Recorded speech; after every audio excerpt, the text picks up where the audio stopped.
Rachel Baksal Baneha Rachel in a tate kakai teju. Patinin Pisham Tahila Nakana Kunin Hikiti Tana Yesu Pizantile, yes, Sahar lo manana itai teju. He soon inu Rachel in a say teju. Riboro Shelulam Patinin says no lo manana itan Natate ho agam tinga hunkle kid do hive teju. Inu Rachelin Atau Nakhatri Pamtile, Riboro Shelulam Katate to hunkle thing with Sadik Diuham Rasha Diuham teju. Patini na don bunatsu Vesavu Banim Lik Bulam Natate Hotu Sadik Sam Kile Diu Yateju. Tuni ni Honi moving. Patin Lungshit Zalin Doroma Panata Fona to Brazil Som Nasom Bulan Kituvin. Toyo Shihi Inu Rachel Kanamit Luna Dita Patu Hage. Bizina until Natate Hotu Patine Sound Kile Diateju. Ya Tuyhon Tiba Beneto Rahon. Itu Dimutsu Ay Natasana iPhone Erule ipehe WhatsApp Facebook tila a comment kinati wakuna pampena kidushane ita ting thota tora pai ziluwa hitia su inam sumutu itore ziluwa ting tai ziluwa kuna tu inamu patheimu na theiding wa enu rakhel taune le kana palo hina ding ai hono panila ngai hijisu bakure shiwa yoshile abrki moko makan tim na hintin tun aminu in simlang katin tunia inzo ka say bunga yom ha soanya anatha ho million guplang hin khu anabe ho hitho yo si thagau dok sang na diong hintin itora zero ado tingle I hola inimulem sao zudai ji hung ki puti la pana pai na ho yo si thagau dok sang na hung na pathin wai buwan lang ado tingle chuan minu in simthang ka tin lilu nishamot Yochai ben Abraham Oriel ben Abraham, Limuel Hang Sing ben Abraham, Yoshal Hung ben Abraham, Abidan Songloi ben Abraham, Itzkak Sohulun Hauki ben Abraham, Sol Pongsai ben Abraham, Yaakov Mate ben Abraham, Zam Khothong Hauki ben Abraham, Sarah Nemphova Hauki bad Abraham hin, Yosef Tong Hugin Hauki bad Hezron, Hingzahat Hauki bad Abraham, Let Khom Hauki bad ben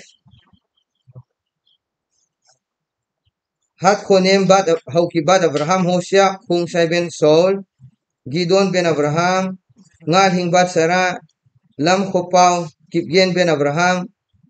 Hoi Khuling bad Sarah, Ngul Sei Singson bad ben Abraham, Kim Hoi Singson ben Sarah, Mose Hauki ben Abraham,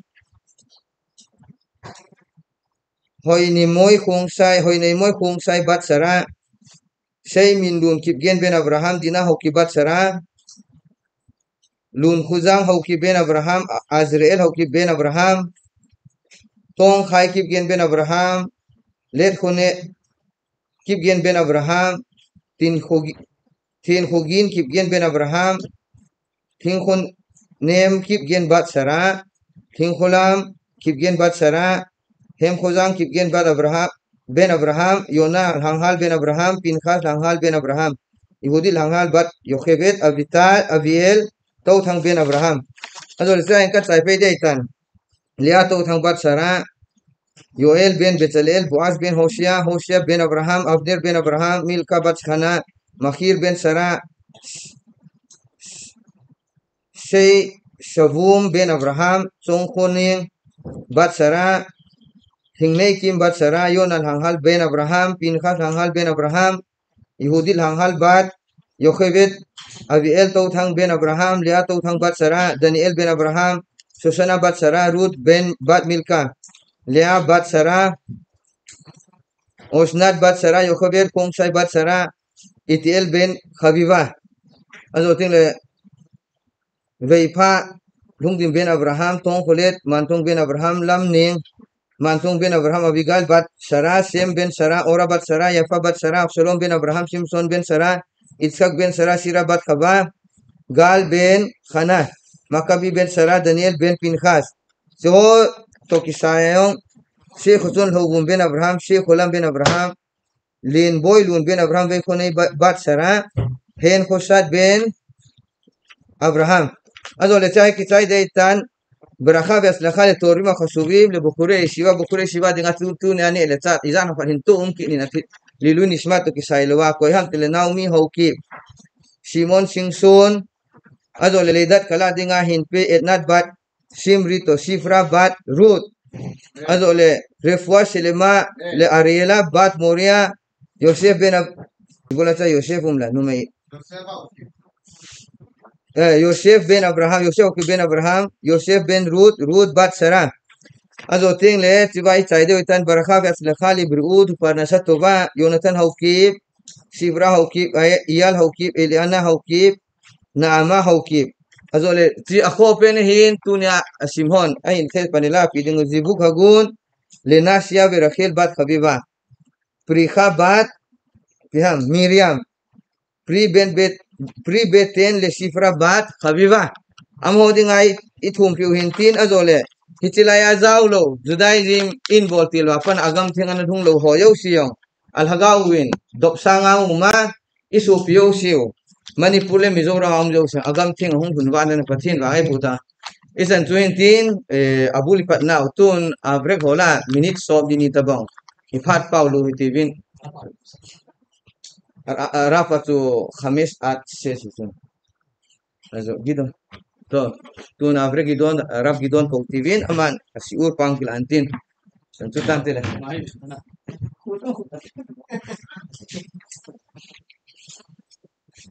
יש לכם תלמיד חכם רציני מאוד, הרב גדעון. ולא, אני לא רק אומר את זה עליך. יש בבני מנשה תלמידי חכמים. אתם צריכים ללמוד ממנו מוסר השכל. שכולם יהיו כמוהו. מה קרוב? בעזרת השם.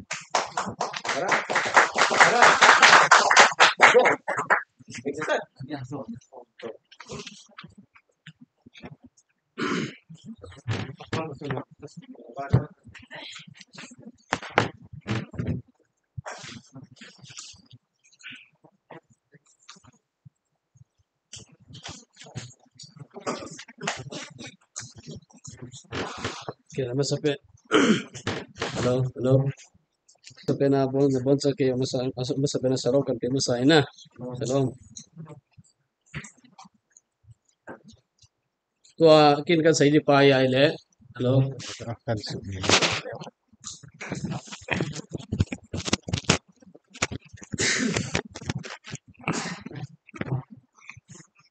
काय तो hello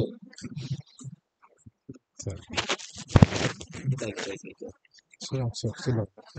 Hanap po ba? Sa gina mo para sa mga hoy. Thank you na.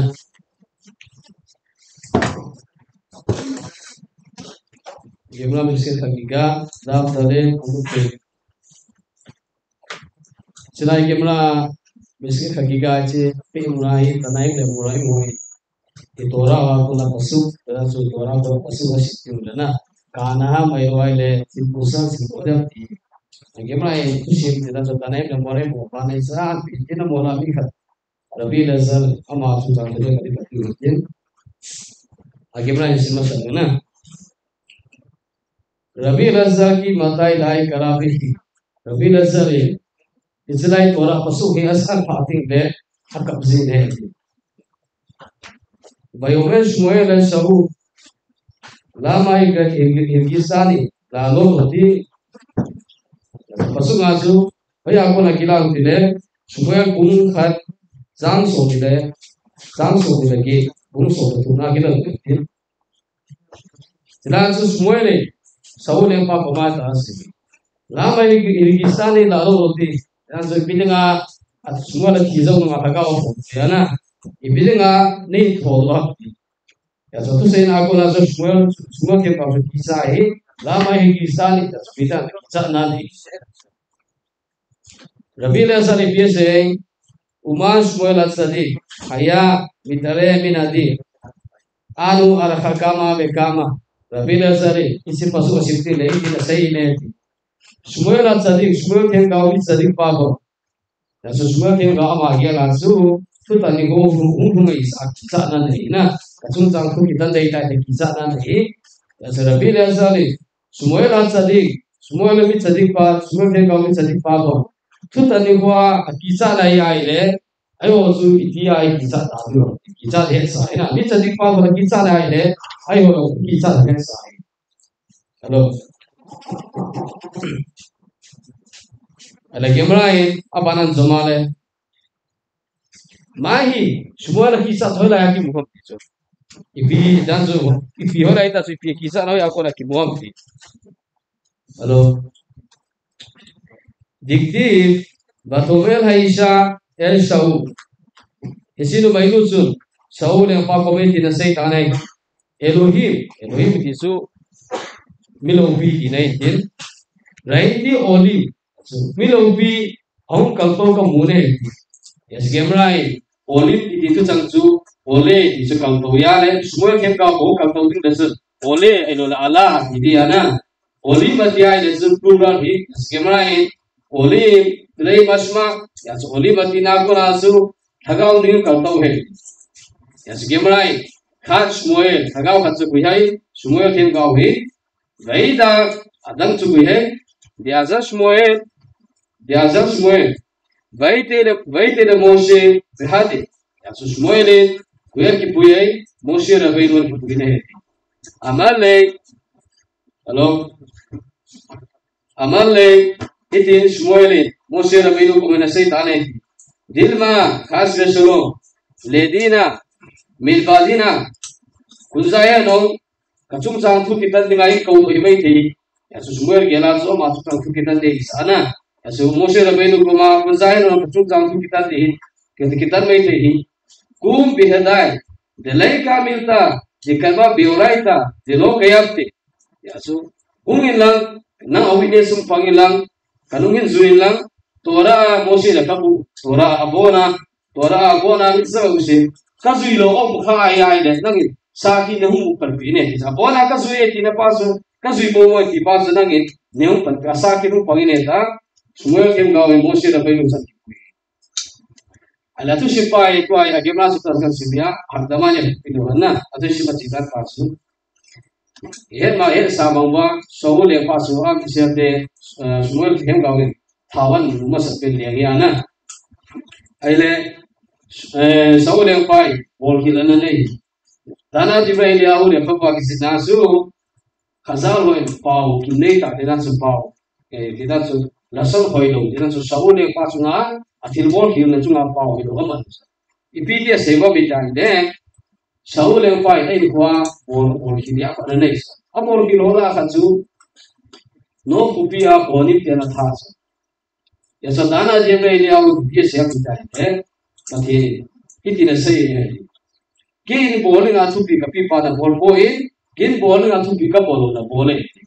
idan se bowling athu pi izu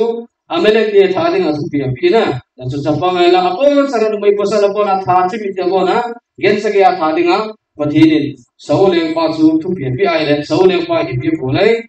da sa bona tha lo hi nu mai ani hoi gen ta ani hoi azu agak leng pa ai hoi la hi ya so Samuel them gaunga le Jilaya kana pona kaza kenso on pina ya so mi pi on kol bono mai chama na pathina ni na the pathina na pona thati ti sula pathin tu pi pa ke pathina le hi na ko na ka thai ale hi na ko na le hi na ko na so ke saga ka je hi ta ku ta hi ya so pathini pi se isi tu pi amale ke thadi ga tu pi ka pi pa na bo lo hi tu pi thadi ga ta tu pi ka pi lo na bo ko no ku pi al ko ni yo se ko na ka tharap ke yasu pahin tia thata abana pathin to ma ki kan sun si na der pathin to ma ki kan buita koni tia buita to ai Samuel the ba u thi pha na he Filistete gala do ding ahunta ki do ding ta se Filistete hu ma cha dan pa su abana ai su gala soda ma sola ro het lo hi yasu ma sang la ya gal ko na chidik tin le uri tu bi mo na ana to bi sa gal ko na chidiang chi lo hang ka so lo dem ti apona na to si to ai Samuel them gao hi to dia nei ta olim de tu bi ti la la don tu no them gao ti le them gao ti buita them gao Samuel them gao ara pa ni ta lo si ta ai le manga pathinan ho pi le pathin ho pi to pathin to ma ki abuita Surim tu beto mi meja ila kuanin tiada thaki dia su kuanin tiada maki kapui kita. Ya su upaya lofa na su isi dua bonu na off iti dua bonu koma sumale semua lagau su akau saale ja semua lagau koma galko di su tata do na akau do sa su semua lagau su lagau ki kau do pasu amai thoki niya su tande ane hisa ana ya sa ne kisah asal bila zali bagaimana su isi semua sadik bangun isi tu tande ko kisah na ya ile ayo su iti kisah na du hamda bagaimana ile isu tu asu dan sama bagaimana pasana kan sita le kono ko kan sita ya suai me farsi moi ko so ita tu masa pena ko so me farsi mo do na wasu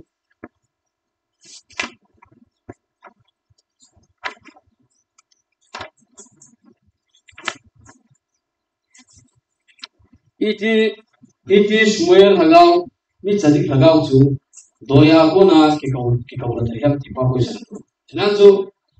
to aya tu siu mona su o doya kona isinu mai su akau no ta su Samuel hagau su ta bi akau la ayena unkum su ta su Samuel hagau su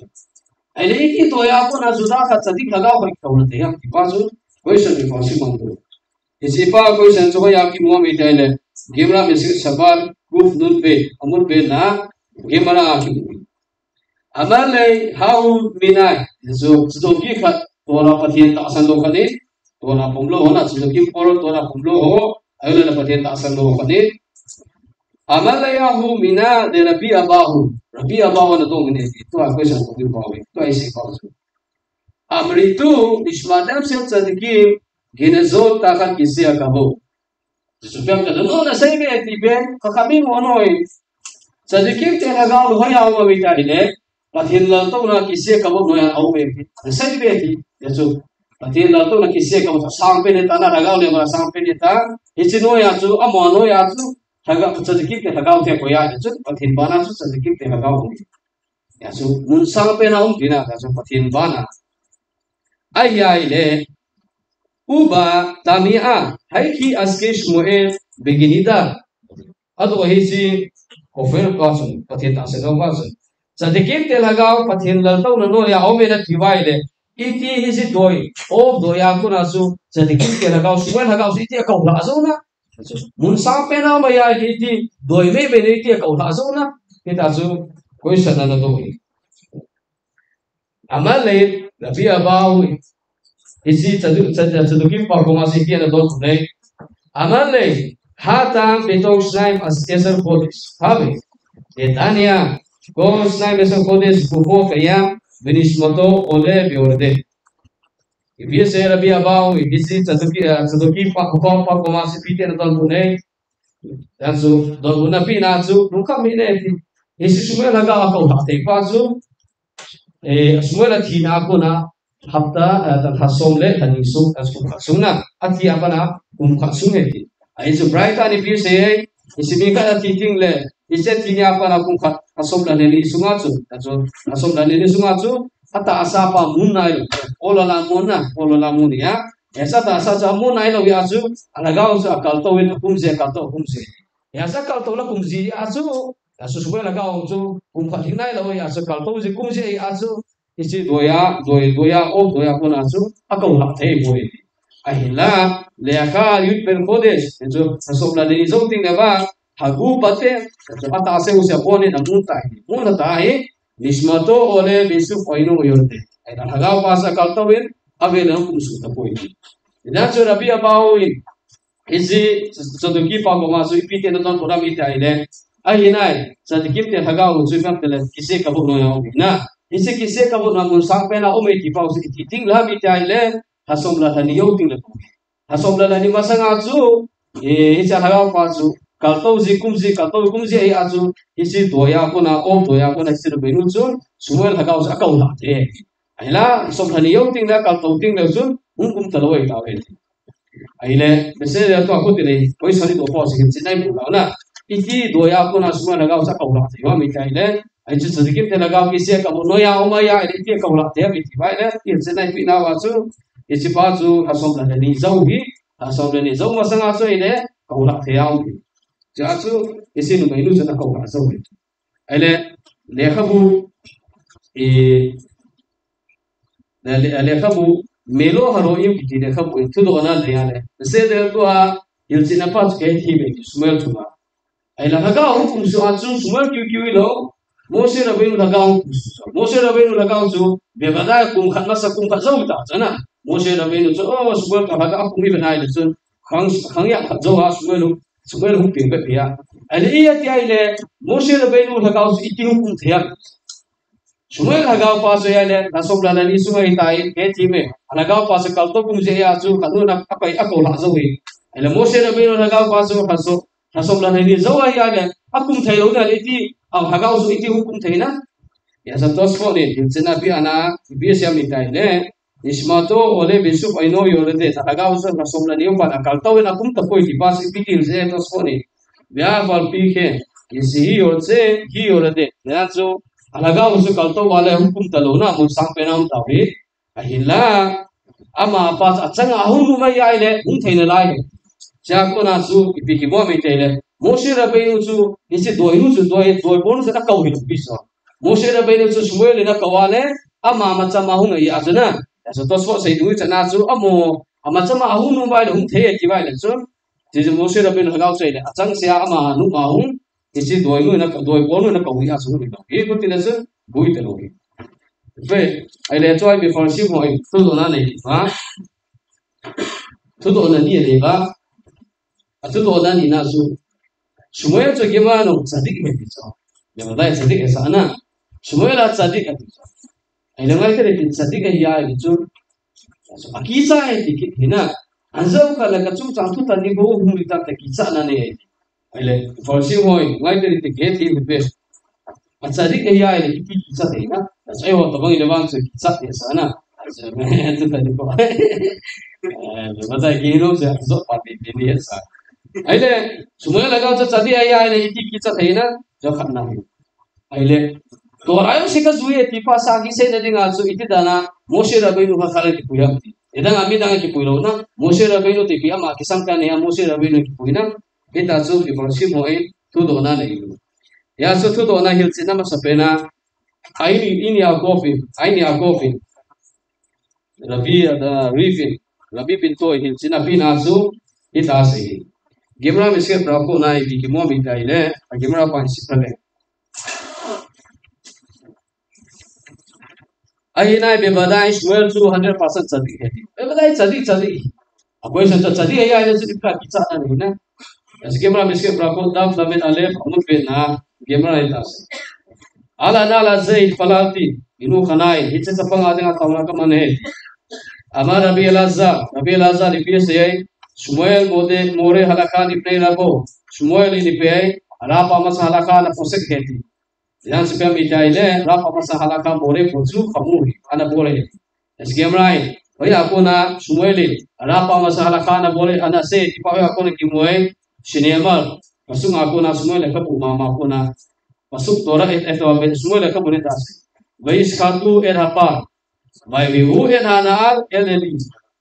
masuk to Bible ki muna su IPS kore IPS ye tanangi bong chal cho thatwin sapang pa chu eli the puko mane puibe gema het thimlo bong chal ki tha to eli the puko ma smolan pui pau chu application kaina misum diske tu era pa review han al eli ade ese bong chala tha ji wa chu smoel sapang na lai ese sapang pa eli the puko man puina bong chal ki tha to chi an pui pau si application kaina Gemra ini biasa ela amalahen itina saine tingili karu kohen leiti disko ya so ko ini tempui is ana tungko ko masih biasa mai sama to du tai ise bongsal mai sam to ne dinga against sa dinga sun tempu ko hol bine te dili tempu na saitane khazine husmoe yabu miadre batal kohen biskita Yazu Shmuel na bene Shmuel to sapang chana lai abene na ile kohen ahol pau sa mutane dan so skita bone na kohen ahol na ya Shmuel pi se amalehu lama lehu liadure batal kohen biskita shikita bazar ke shira Ibidi nga kohe no holo na. Aso gensa polpa na gensa thale nga so skita bona nga so kohe no holo na tempu ngai lo pia halaka ipe juda bai mai no skita he dai le gensa thai le thi te chu na yang so mio te so kohe ni na tha kha ngai lo pia iti chu sumuelin akono ko mo so sei ta ne. Aso ko so rum na seli tempu chu gado jalai ta chu ba be be chama ama eta chu hara api ai le Sumuel chapang chai ang bol ngai poi chapang ho de chu skita dinga chu koen khal khal ngai pon juda khal skita bo te na tha the te ala ba chu sei to ki ka ta lung to etini hu le ka mai deli ni ko menung sei ta be ne ti ti Sumuel ne sei na ti ne sei Sumuel ti ne sei hong sei ti ta be ne amale eli ti poi Sumuel ko ma do tai menala oya ko na ne na na chu ton chu sei pa chu Skita pasu koen kha kyu lo juda skita bote hoya kon na amale Sumuel ne se an se kita so hoya kon ka zilam te tora apuna mi katir be sakhada kohen be kribu akonim kiti tora ni petition te konim te hoin mai sam atudu he konim te gencha thare ti boy ya kon aso gen konim te gencha thare ne ti ai lawang so gencha thana kohen ngai te na eba torai kohonim te hoye mai chapa tore ti thare ti no piwa ele jabo na suba repetition mi taile mi kablat baila mitzwa ki guna mi kan iskita ki sira bazza aso isi mai chamkin pasu ati san ala aba pana ki pana hi isi ati san ala aba ko na pa ala aba pana su kohen ten kina boruta askita pa tora sai lo pia ja ko na su pe skita pa su kohenim te hoye Tadi orang le sudah kalau kita bola tak tekuk pun ada tu, kasar le macam tu boleh. Betul le tu, semua tu saya cerita. Nah, ini pun segadol adol semua sepangsa, semua tu saya cerita tu orang aku na soal latai. Amal le, ini tempu ni tas. Mima sabir ka ama, tu saya tu hoina tidak sebab tu le, mau masuk tu soal sedang tas na. Dan makul ni tas, mau iyo itu lo orang aku na makul ni tas, semua tu saya cerita. Ini tempu tu saya cerita. Isi yang lebih hai mihu APP le more halakha lipne ramika berapa masa halakha posik kita.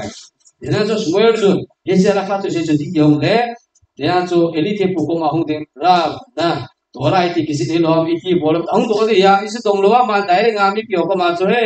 kau ini holka kangai lo piano bol tangon Israel nak faham lah kau mu halakha mu posik ni jangan so biasa yang bitele tu elite pui Ya senang nerapa masalah ka posik na boleh kait khazalo ni bi sebe ko la more ala ka bipne labo khaya mita bi kana nerapa masalah ka posik ai hina ture ya su be kisi bol kin khana nei kha ai bi lagi ma tu si ma chu inu khana anga lena thakine kisi sapanga da tauna ka nei heta tauna ta su chaina ini tempoin angai dam hi ile ai ni aku le khabui ini aku le khabui bi se Semua itu jadi ya ini tidak nak tu tadi kuat kisah amtai. Jadi dia lama kilo. Ya sebenarnya akhirnya. Anak kunzai rawa kunzai ulai anzau kalle. Istilah kan ya ulai ini tipu mahalaka kan saya pasuna. Ini tipu ngai dam so. Bahkan saya pasu yo mati niti hunting le. Isi pas impul kalle kapur ki. Isi as kisah. Ya semua dia kau kita tu tadi kuat kisah le. Ini idea kau saya dulu channel tu. Isi yang ulai anak gol kilpa. Ini tipu kau matul saya pasu. Itu tuan sih nama ada ikat dalam alih bala. Itu kisah ada ni. Lain aku ben. Aile kutia aile. Moshe Rabbeinu. Hello. Kutia aile. Moshe Rabbeinu bidangan kipuya. Bidangan Moshe Rabbeinu bidangan kipuya. Ya sih. Aile aku ben kisah aile. Moshe Rabbeinu jadi mutusan tu faham. Oh ya ki muami aile. Moshe Rabbeinu. Para sa ada sefer bamibala. Bungsum nakajang so dikuna tu. Eldat tu meidani. Moshe Rabbeinu phalna ala lawa. Amani gaun ne na dan su isi gaun ne don su Moshe Rabbeinu pa phalna lawa gaun ne pa su ara pa masa halaka se ta yo ai ba Moshe ne ngai dam su Moshe ko asa lawi dan su mi khanu ngale Moshe Rabbeinu ka kapupa una elda su maidani gaun ne ta ne ko permission la gaun ne ta te le Moshe Rabbeinu ko sa su pita su ka le bate la ko isi Moshe Rabbeinu asu ai jen lu ko asa lo pa su Sumuel ini cuma tu na sei pa chu ama ke tu dei de ya chu idea ko pina sei na chu Ipiding ang Moshe Rabbeinu ka kang tipuyam itay isi Moshe Rabbeinu chitit muna na tingale eli thim puta mo muna na tingale anangai dami aso singai dam pasun amadi nga panala itay isi aso amana kipuyeta aini ako binasay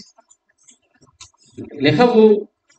himira deika ki lekhabu na sayna so yaile be pastu na ipida kisam de sadi ilam kerlo sadi yaile ipida kisam yaile sayna so ai so kami khaza na sayna wa pathini kami dia so sabdang tabanga hoiwa niam sa chek iwa sa jo kan anum khale ta kisam na leka sa ta sai lekhabu ismak le kiti mo lekhabu sina pina ipidinga sumuel thim dang so kisam di sina pina so pina sai Sumuel ini yang kuah ini, gimana miskin prabu anak sinansu, Sumuel aja dia hoi, kita, mi phalau heti loh yang sah. Ibisa betul pasuk anak sinansu, Sumuel aja dia usun apalan pina cita pobe. As gimana ini betul saya ngai dan pina su lo, jadi kehiweti, apalan pina silo di pasu biasa ina mitai le, Sumuel tu ini kuah, mi aku na sule payah lole, mi azapi anak yang ngamlogi. Ya sekian na saya nak aci neu siapun ko ki poale nele sa ki po ko mo ko mai masaman lo e kiso semua ai ko mi aku na kam tan ki ngam lo ama ala ma bo kam ta changa na ding isida bang adin na pasu acha na zolo ti nei boin acha de ochu chadi ri nai aile isile khabu ismak le bina sai na chu semua aki chat na pasu kam ni dai mi pi la ala halo achu ma lo mi ma chu ma mi aku na nuksan na lo ana kan ki chok ko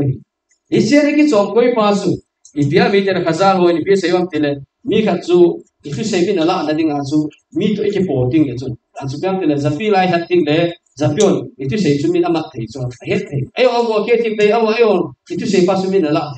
semua lagi sana pasu ibia, ama mi pi aku nuksana nala, mi pi lo ni ki polo, isi mi pi lo ni ki polo pas, azau pada tu tali coating le, isi mi pi la sana ki polo le, katru cumi nala amai the na, nala asu amai the. Alisi tu nala azodin pasu mi pia ko nuksan na kanala alawa mi pia ko naki polo na ko na su isi pasu kasari te mai te ka mumbai te isa na nei ile ipiling amo share Rabbeinu ki poya bitale Moshe Rabbeinu ki birazisu ismak le bi ka ban saina Moshe Rabbeinu chita bakhucha na pole elsu korak ko anki dewasu Moshe Rabbeinu pia lo kamol ekhan mehem na dandekem na sati yazu Amisir ke ho isi apa na amisir ke hu go tinga chi tinga su agensa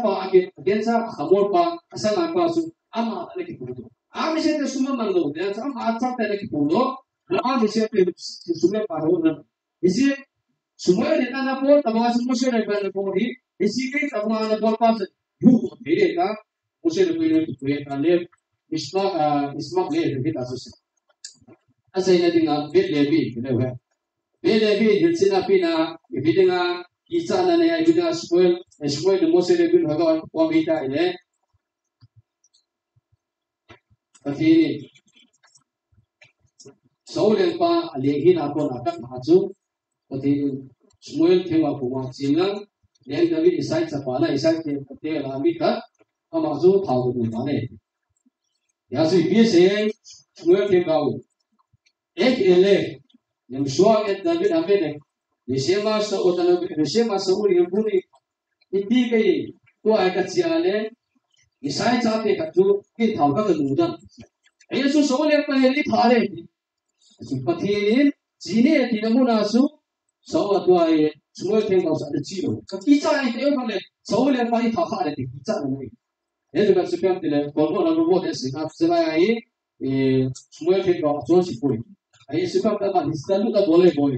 chon si ne ay pathin ni be tra tu se na chilo ka phode apho poi za ko na so kolgo na robo desi na so chon si ko histalu ka bole ila amale bal dikuna supyam ta Shmuel isi pathin ni ka pati solna ko na kana chilo pai ko kana kisa ka kana chilo ru na kana chi nu ro na pasu anzo ka te ke le mala su ku ta ni ko ting de o si me de na wa na ko ka ke kisa na ne ele piting asu Moshe Rabbeinu ki puye asu Moshe Rabbeinu no isi ting ru pasu ada pol ka ita ba ru pasu na pol hoya na bola mi tai ne Moshe Rabbeinu ni isi ting ru pasu hoya na bola mi tai ne patini Moshe Rabbeinu izimi pana tha pasuna na tham to birami ana sai ko kha na cha ko na jam ta ki cha ta na tham to biran sa ki cha ta ai le akicha na pas Moshe Rabbeinu kicha na so pathini pise jilang ki dungle ta ne je isi ma kami te ka puiro ta te Moshe Rabbeinu kicha na lai a chai na pathiro ngale Moshe Rabbeinu ko pise isi nang thatinga panna te ni sa athi hot tai ai so rasin chlai mo na athi hot pui bem ta le bolon a lo pinon hi ai tai asa chita ba kilai ai le Moshe Rabbeinu pathinin sine te la ni chingam lo so ipira chingam lo mi te le elda to mai da na kicha na ni chingam lo asu Shmuel thêm gọi pise cái ông pathinin sine ti cái ông cái chi ngam lo he isi cái chi ngam lo pa su an sau cái cái level ada chon si de mai ti ta kicha ibida Moshe Rabbeinu ka kana puya mi tai le Moshe ro chinta bang dinu chana bol na pathinin sine te le elda to mai da na ko na kicha isi kicha mi pa su kya hoi ki tu pi the re yan sa ma pe se te le na kyo pe se de kai de na ki tu pi de re ja su pi ai ya su pi farsi moi ibida nga Shmuel thêm gọi Moshe Rabbeinu ka kana puya ki pa su ki pa su tinai chan chu ya ai le gemra ko na ai bi ji do ne mak chi pa ya do na asa na kan no ri ta te gemra ko na thil zil do ding ni da ni aka na zil do thai chi pya bi ta ai le mi yo se tu ta ni ko ti de bi o si ki sa na na yo si ki sa mo ti ya na sa di ki ni ni ya ko le ai ba chi pya te mi yo se tu ta ni ko mi sa di ki mo ale ba ni sa na san bang ba zu ki sa wi e jo khas bidra se na sai na su mo se le be no ti ti ko na ko ti ni ge no ba sai le ki sai to ti ne na so follow le ti ne alu no pe be ni na ai wa se be ba dai ge no ka so follow ding ya su ja ko na su do de su ka de ni kan tu ta ni ko a ti na pe ai ko ti ni ko nu pi le ti bolo si chu nga pa ti kes bo na ko ya mi ka ki cha ti pa se ge ma ni hin tin suela tsadik wala sahi bi tsadik pa wa ki cha the ai le so e wa pi ti du na so la bi le zal wala ka pa ya le so se gi bi ta isa khat nei ani nai zil do nu mu chi kam te le Saul em pa ko na ya de so Saul em pa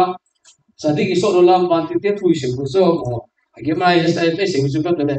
mi so si da nai ki be ba ti te thui le amo ko na musa chu te kam be khazao ni bi se yo ni dai le Saul em pa he de so Shmuel thêm ga wi leng ding a thaw lo mu ding ko na chu nu no so za mang ke he Shmuel thêm a hol ko la hi num lo hi leng hi num lo ai le a chai na thaw lu ta leng hu ta leng yo nu nga to ai so se ran ko kha ta na pa the to ma ka so se ko ta pa the nin a le hi na tu na le tha ding a ta cha ko na khazao lu ki se wa bi tai le ka bo na ko na mi ka zam bang ta ina se be de mi ka bo ka dai po ti se de ki dai no i chan ting le a tu ni he ting le a ha da ha ri ha sa ta o ya ko na ki siam